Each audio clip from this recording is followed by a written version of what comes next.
പ്രിയപ്പെട്ട സുഹൃത്തുക്കളെ, nature life T വിയിലേക്ക് സ്വാഗതം.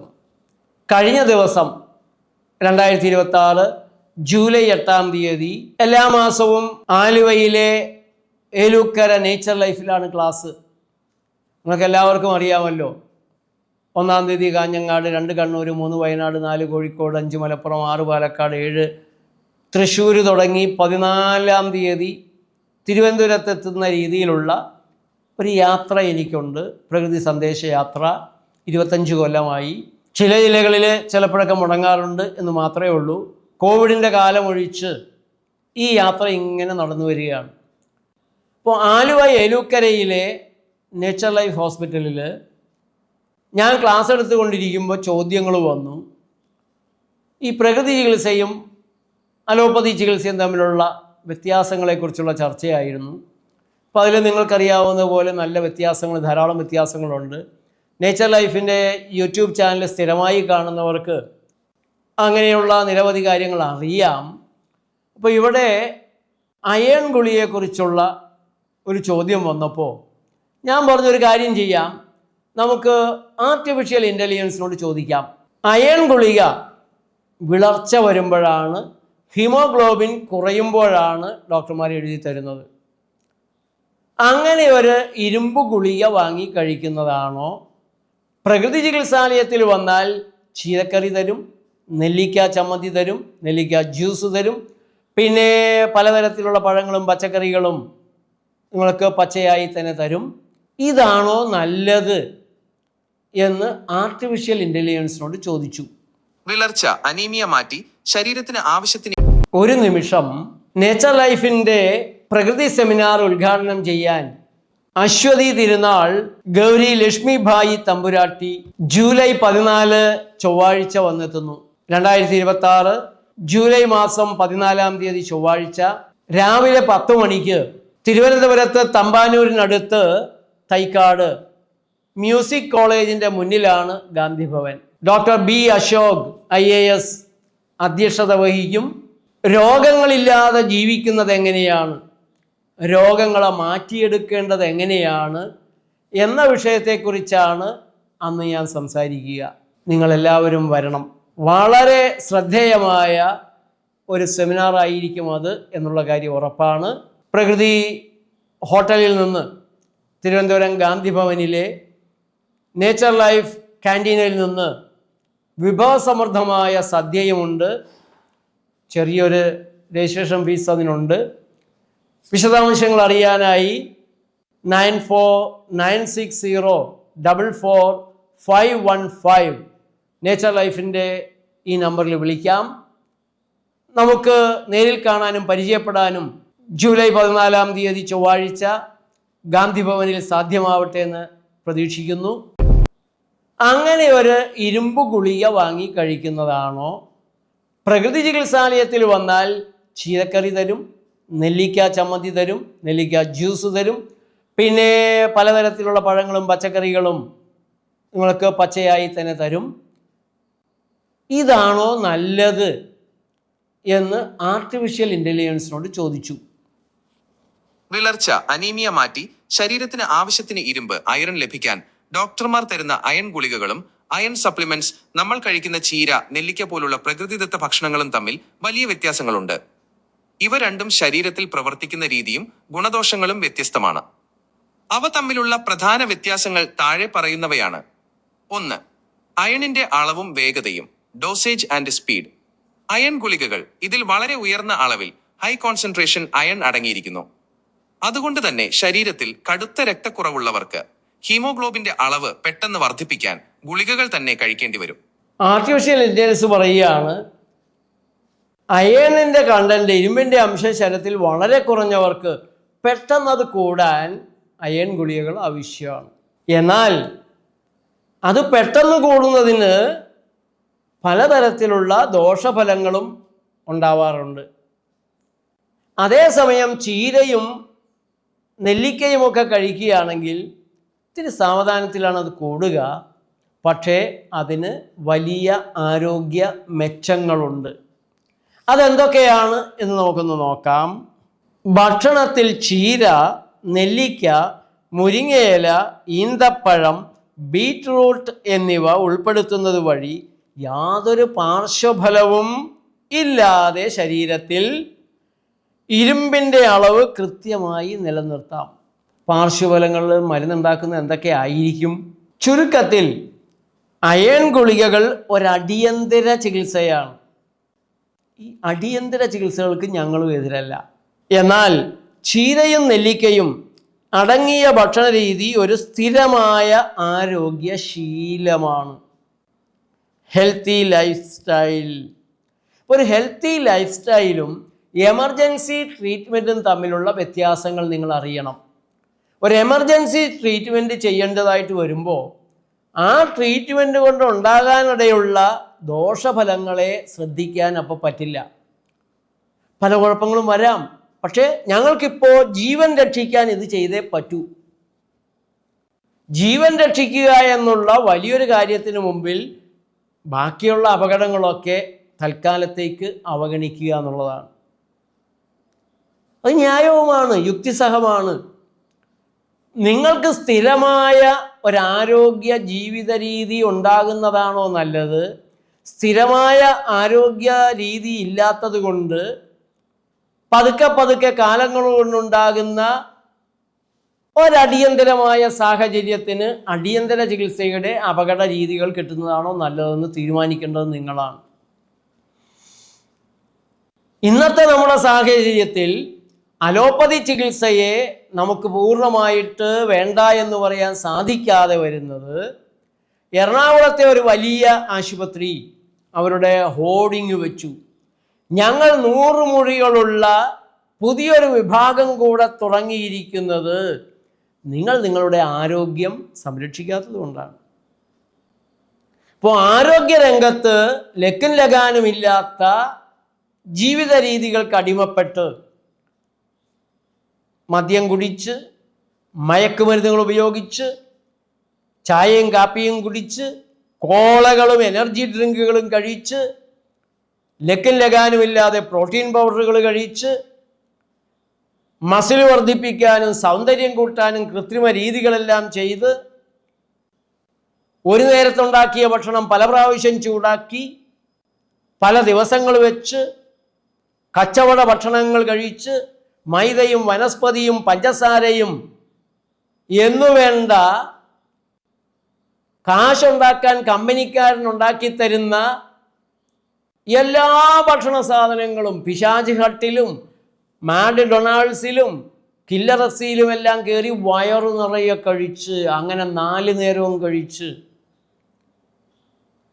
സൂപ്പർ സൈസ് മീ എന്ന് പറഞ്ഞ് ഗൂഗിളിൽ ഒന്ന് നോക്കിയാൽ അതിൽ മാക്ഡൊണാൾഡ്സിനെ കുറിച്ചുള്ള ഒരു വീഡിയോ കാണാം. ഈ മാക്ഡൊണാൾഡ്സ് ഭക്ഷണങ്ങൾ കഴിക്കുന്നവരെ ഇതൊന്ന് കാണിച്ചു കൊടുക്കണം. ഒരു ദിവസം ഡോക്ടർമാരെല്ലാവരുടെയും അടുത്ത് പോയി ശരീരത്തിലെ എല്ലാ പാരാമീറ്റേഴ്സും കൃത്യമാണ് എന്ന റിപ്പോർട്ട് വാങ്ങി നേരെ മാക്ഡൊണാൾഡ്സിൽ പോയി super size breakfast, super size lunch, super size dinner കഴിച്ച ഒരു ചെറുപ്പക്കാരൻ ഒരാഴ്ച കൊണ്ട് തിരിച്ചു വന്നപ്പോൾ സോഡിയം കുറഞ്ഞിരിക്കുന്നു, പൊട്ടാസ്യം കൂടിയിരിക്കുന്നു, ഷുഗർ കൂടിയിരിക്കുന്നു, പ്രഷർ കൂടിയിരിക്കുന്നു, തടി കൂടിയിരിക്കുന്നു. ആകെ ഡോക്ടർമാർ അമ്പരക്കുകയാണ്. ഇതെങ്ങനെയാണ് ഒരാഴ്ച കൊണ്ട് ഇത്രയും വ്യത്യാസം? നിങ്ങൾ എന്ത് തെറ്റാണ് ചെയ്യുന്നത്? നിർത്തണം. അയാൾ നിർത്തിയില്ല, വീണ്ടും അത് തന്നെ കഴിക്കാൻ തുടങ്ങി. അടുത്ത ആഴ്ച ചെല്ലുമ്പോഴേക്കും അയാൾക്ക് ഹാർട്ടിന് കൂടെ തകരാറ്, കിഡ്നിക്ക് തകരാറ്, കരളിന് തകരാറ്. അടുത്ത ആഴ്ച ചെല്ലുമ്പോൾ ഇതെല്ലാം വീണ്ടും കൂടിയിരിക്കുന്നു. ഡോക്ടർമാരുടെ വാണിങ്ങുകൾ വകവയ്ക്കാതെ അയാൾ അത് തന്നെ തുടർന്ന് 30-ാം ദിവസം കിടപ്പ് രോഗിയായി. അത് ഓരോ ഘട്ടവും വിശദീകരിക്കുന്ന വിശദമായ വീഡിയോയാണ്. അപ്പോൾ സ്ഥിരമായ ഒരാരോഗ്യ ജീവിത രീതി, ഹെൽത്തി ലൈഫ് സ്റ്റൈൽ നിങ്ങൾക്കുണ്ടാകുന്നില്ല എങ്കിൽ നിങ്ങളെ രക്ഷിക്കാൻ ആർക്കും സാധിക്കില്ല.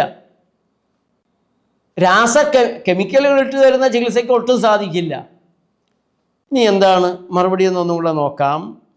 ആർട്ടിഫിഷ്യൽ ഇൻ്റലിജൻസ് പറയുന്നു ഇരുമ്പിൻ്റെ അളവും വേഗതയും, ഡോസേജ് ആൻഡ് സ്പീഡ്. അയൺ ഗുളികകൾ, ഇതിൽ വളരെ ഉയർന്ന അളവിൽ അയൺ അടങ്ങിയിരിക്കുന്നു, ഇരുമ്പ് അടങ്ങിയിരിക്കുന്നു. അതുകൊണ്ട് തന്നെ ശരീരത്തിൽ കടുത്ത രക്തക്കുറവുള്ളവർക്ക് ഹീമോഗ്ലോബിൻ്റെ അളവ് പെട്ടെന്ന് വർദ്ധിപ്പിക്കാൻ ഗുളികകൾ തന്നെ കഴിക്കേണ്ടതായി വരും. പക്ഷേ നേച്ചർ ലൈഫിൽ ബ്ലഡ് ഹീമോഗ്ലോബിൻ 8 ഉള്ളവരും 6 ഉള്ളവരും 4-ലെത്തിയവരും വന്ന് സുഖപ്പെട്ടു പോയിട്ടുണ്ട്. 4-ലെത്തിയവരെയൊക്കെ എടുക്കുന്നത് ഹൈ റിസ്ക്കാണ്. പക്ഷേ വാശി പിടിച്ച് ഞാൻ വേണമെങ്കിൽ മരിച്ചോളാം, ആശുപത്രിയിലേക്ക് എന്നെ വിടരുത്, ഞാൻ പോവില്ല എന്ന് പറയുന്ന പ്രകൃതി രീതികളിൽ ഉറച്ചു നിന്നിരുന്ന 2 പേരാണ്. അത് എന്താണ് പറ്റിയതെന്നുള്ളത് ഇപ്പോഴും മനസ്സിലായിട്ടില്ല. പ്രകൃതി രീതികളിൽ ഭക്ഷണം കഴിക്കുന്ന ആൾക്ക് ഇങ്ങനെ ഞങ്ങൾ കണ്ടിട്ടേയില്ല. മാനസികമായിട്ടുള്ള പ്രയാസങ്ങൾ, ചിട്ടകൾ തെറ്റിച്ചതൊക്കെ ഉണ്ടായിരുന്നു. കീടനാശിനികൾ കയറിയതുണ്ടാകുമോ എന്നുള്ളത് സംശയമുണ്ട്. ഏതായാലും 4 വരെ ഹീമോഗ്ലോബിൻ താഴ്ന്ന രോഗികളെയും പ്രകൃതി രീതിയിലൂടെ പതുക്കെ 2 ആഴ്ച 3 ആഴ്ച 4 ആഴ്ച കൊണ്ടൊക്കെ നമുക്ക് ഉയർത്തിയെടുക്കാൻ കഴിഞ്ഞിട്ടുണ്ട്. അവരുടെ ബന്ധുക്കളും എല്ലാവരും അതുപോലെ എഴുതി ഒപ്പിട്ട് തന്നിട്ടാണ് ഞങ്ങൾ ആ പേഷ്യൻറ്റിനെ എടുത്തത്. ഒരു പേഷ്യൻ്റ് ഞാനിപ്പോഴും ഇടയ്ക്കിടയ്ക്ക് ബന്ധപ്പെടുന്നതാണ്. കൊയിലാണ്ടി നിവാസിനിയാണ്. കൊയിലാണ്ടിയിലെ സെൻ ആശ്രമത്തിൽ അവർ കൊയിലാണ്ടിയിൽ നടത്തിയ 5 ദിവസത്തെ പ്രഭാഷണ പരിപാടിയിൽ ഈ കുടുംബം വന്ന് അവരുടെ അനുഭവം പറയുകയുണ്ടായിട്ടുണ്ട്. ഭക്ഷണങ്ങൾ ചീര, നെല്ലിക്ക ഇവയിൽ അയൺ ഉണ്ടെങ്കിലും അതിൻ്റെ അളവ് ഗുളികകളെ അപേക്ഷിച്ച് കുറവായിരിക്കും. ശരീരം ഇത് ആഗിരണം ചെയ്യാൻ സമയമെടുക്കും. അതിനാൽ കടുത്ത വിളർച്ചയുള്ളവർക്ക് ഭക്ഷണത്തിലൂടെ മാത്രം പെട്ടെന്ന് മാറ്റം ഉണ്ടാകില്ല. എന്നാൽ സാധാരണ കുറവുകൾ പരിഹരിക്കാനും ഭാവിയിൽ വിളർച്ച വരാതെ സൂക്ഷിക്കാനും ഇത് മികച്ചതാണ്. അപ്പോൾ വളരെ കടുത്ത പ്രയാസമുള്ളവർ തൽക്കാലത്തേക്ക് അല്പം അയൺ ഗുളിക എടുത്ത്, പക്ഷെ ഭാവിയിൽ വിളർച്ച വരാതിരിക്കാൻ നിങ്ങൾ ഭക്ഷണത്തിലേക്ക് തന്നെ പോകണം. കാരണം സ്ഥിരമായി ഇതെല്ലാം കഴിച്ചാൽ വലിയ തകരാറുകൾ ഉണ്ടാകും. പാവം നമ്മുടെ സ്കൂൾ കുട്ടികൾ, മനസ്സും വായും അറിയാത്ത കുട്ടികൾ സ്കൂളിൽ നിന്ന്, അത് മരുന്ന് കമ്പനിക്കാരുടെ ഏജൻറ്റുമാർ അവർക്ക് കൂടുതൽ രോഗികളെ കിട്ടാൻ വേണ്ടി അന്നത്തെ സർക്കാരിനെ കൊണ്ട് ചെയ്യിപ്പിച്ചതാണ്. വലിയ പദ്ധതിയല്ലേ, ഫ്രീ ആയിട്ട് കുട്ടികൾക്ക് ഇരുമ്പുളിയോ കൊടുക്കുന്നു, നല്ല കാര്യമല്ലേ. പാവം കുഞ്ഞുങ്ങൾ. പാർശ്വഫലങ്ങൾ, 2ൻ്റെയും പാർശ്വഫലങ്ങൾ പറയുന്നുണ്ട്. Side effects. അയൺ ഗുളികകൾ, പലരിലും അയൺ ഗുളികകൾ കഴിക്കുമ്പോൾ മലബന്ധം, വയറുവേദന, നെഞ്ചിരിച്ചൽ, ഓക്കാനം, കറുത്ത നിലത്തിലുള്ള മലം എന്നിവ ഉണ്ടാകാറുണ്ട്. ഉയർന്ന അളവിൽ അയൺ ഒന്നിച്ച് ഉള്ളിലെത്തുന്നത് കൊണ്ടാണ് ഇങ്ങനെ സംഭവിക്കുന്നത്. ഇതെല്ലാം മെഡിക്കലി പ്രൊമോട്ടഡ് സൈഡ് എഫക്ട്സ് ആണ്. ശരിയായ സൈഡ് എഫക്ട്സ് അത് വൃക്കയ്ക്ക് കേട്, കരളിന് കേട്, രക്തത്തിൽ അയണിൻ്റെ അളവെങ്ങാനും കൂടിപ്പോയാൽ മരണം വരെ സംഭവിക്കാനുള്ള രീതിയിലുള്ള അപകടങ്ങളുണ്ടാകും. ക്യാൻസറിൻ്റെയും കാരണമായിട്ട് അയണിൻ്റെ അളവ് വളരെ കൂടിയാൽ ലക്കും ലഗാനും ഇല്ലാണ്ട് എടുത്ത് കഴിച്ചാൽ വരാവുന്നതാണ്. അതൊന്നും ഇതിൽ പറഞ്ഞിട്ടില്ല. ഈ ആർട്ടിഫിഷ്യൽ ഇൻ്റലിജൻസും ഇവരൊക്കെ ഏതാണ്ട് ഒരു കുടുംബം തന്നെയാണ്. ഭക്ഷണങ്ങൾ, ചീരയും നെല്ലിക്കയും കഴിക്കുന്നത് കൊണ്ട് ഇത്തരം പാർശ്വഫലങ്ങൾ ഉണ്ടാകാറില്ല. എന്നു മാത്രമല്ല, ചീരയിലെ നാരുകളും ഫൈബർ, നെല്ലിക്കയിലെ വൈറ്റമിൻ സിയും ദഹനപ്രക്രിയയെ സുഗമമാക്കുകയാണ് ചെയ്യുക. ദഹനപ്രക്രിയ സുഗമമായി കഴിഞ്ഞാൽ വിസർജനവും സുഗമായി നടക്കും. നല്ല രക്തമാണ് ഉണ്ടാകുക, നല്ല ശരീരമാണ് പതുക്കെ ഉണ്ടാകുക, ശരീരം മൊത്തം നന്നാകും. ഈ ഭാഗം നിങ്ങൾ വരികൾക്കിടയിലൂടെ വായിക്കണം. മറ്റേ സ്ഥലത്ത് മലബന്ധം വന്നു കഴിഞ്ഞാൽ എല്ലാ രോഗവും ഉണ്ടാകും, ശരീരം മൊത്തം അപകടത്തിലാകും. ഇവിടെ ദഹനപ്രക്രിയയെ സഹായിച്ച് അബ്സോർപ്ഷൻ, സ്വാംശീകരണം, എലിമിനേഷൻ, പുറന്തള്ളൽ ഇതെല്ലാം നേരെയാകുമ്പോൾ ആരോഗ്യവും നേരെയാകും. ഇത് തന്നെയാണ് അലോപ്പതി രീതികളും പ്രകൃതി രീതികളും തമ്മിൽ താരതമ്യം ചെയ്യുമ്പോൾ നമ്മൾ മനസ്സിലാക്കേണ്ടത്. അലോപ്പതി രീതിയിൽ ഉപയോഗിക്കുന്ന മരുന്നുകൾ, ആ മരുന്നുകൾ പ്രകൃതിദത്തമായ സാധനങ്ങളിൽ ഏതൊക്കെയാണുള്ളതെന്ന് നോക്കി അതങ്ങോട്ട് കഴിച്ചാൽ പോരെ. ഈ മരുന്ന് എന്ന് പറയുമ്പോൾ അതിനോടൊപ്പം ചേരുന്ന എക്സിപ്പിയൻസ്, അഡ്ജുവൻസ്, വാക്സിൻ്റെ കൂടെയൊക്കെ ചേരുന്ന മറ്റ് അപകടകാരിയായ സാധനങ്ങൾ ധാരാളമുണ്ട്. അതിനെക്കുറിച്ചൊക്കെ ഞാൻ പല പ്രാവശ്യവും പറഞ്ഞിട്ടുള്ളതാണ്. അതൊന്നുമില്ലാതെയാണ് പ്രകൃതി മനുഷ്യ ശരീരവുമായി ചേരുന്ന രീതിയിൽ തന്നെ ആഹാരപാനീയങ്ങൾ നിർമ്മിച്ചിട്ടുള്ളത്. ആ ആഹാരപാനീയങ്ങളെ നിങ്ങളുടെ ശരീരത്തിൻ്റെ ആവശ്യം നോക്കി ഏത് വസ്തുക്കളാണോ, ഏത് പോഷകങ്ങളാണോ, ഏത് വൈറ്റമിനുകളാണോ ആവശ്യമുള്ളത് അതേതിലാണെന്ന് നോക്കി വിവേകപൂർവം കഴിക്കാൻ സാധിച്ചാൽ ആഹാരമാണ് ഔഷധം. ഔഷധം വിഷമാണ്. ആഹാരം ഔഷധമായി ഇരിക്കുമ്പോൾ അത് ഗുണകരമാണ്. ഔഷധത്തെ നിങ്ങൾ ആഹാരമാക്കിയാൽ അത് വിഷമായിട്ട് ഭവിക്കും. അത് മരുന്നുകളല്ല കഴിക്കേണ്ടത്. മരുന്നുകളിൽ എന്താണോ ഡോക്ടർമാർ ഉദ്ദേശിക്കുന്നത്, മരുന്നുകളിൽ എന്തുണ്ട് എന്ന് ശാസ്ത്രജ്ഞന്മാർ പറയുന്നോ അതുള്ള ഭക്ഷണങ്ങൾ തേടിപ്പോകുന്നതാണ് ബുദ്ധി, വിവേകം. ആ വിവേകത്തിലേക്ക് ഉയരാൻ നിങ്ങളെ സഹായിക്കുകയാണ് നേച്ചർ ലൈഫ് ചെയ്യുന്നത്. ഒരു രോഗത്തിനും നേച്ചർ ലൈഫ് ചികിത്സിക്കുന്നില്ല. ആരോഗ്യം തിരിച്ചു കൊണ്ടുവരാൻ, അഭിവൃദ്ധിപ്പെടുത്താൻ ശ്രമിക്കുകയാണ്. കുളം കുഴിക്കുമ്പോൾ കുറ്റികൾ കുറച്ചുള്ളത് പറിച്ചു കളഞ്ഞാലേ കുളം കുഴിക്കാൻ പറ്റുള്ളൂ. കുളം കുഴിക്കുമ്പോൾ കുറ്റിയൊക്കെ പോയിക്കോളും. ആരോഗ്യം കൊണ്ടുവരുമ്പോൾ രോഗമെന്ന് പറയുന്നത് എല്ലാം താനെ പോയിക്കോളും. രോഗവുമായി ഗുസ്തി പിടിച്ചാൽ നിങ്ങൾ നശിക്കത്തേ ഉള്ളൂ. നിങ്ങളുടെ അഭിപ്രായങ്ങൾ എഴുതണം, അനുഭവങ്ങൾ എഴുതണം. നേച്ചർ ലൈഫ് TV കഴിയുന്നത്ര ആളുകളിലേക്ക് എത്തിക്കണം, ഷെയർ ചെയ്യണം. നന്ദി, നമസ്കാരം.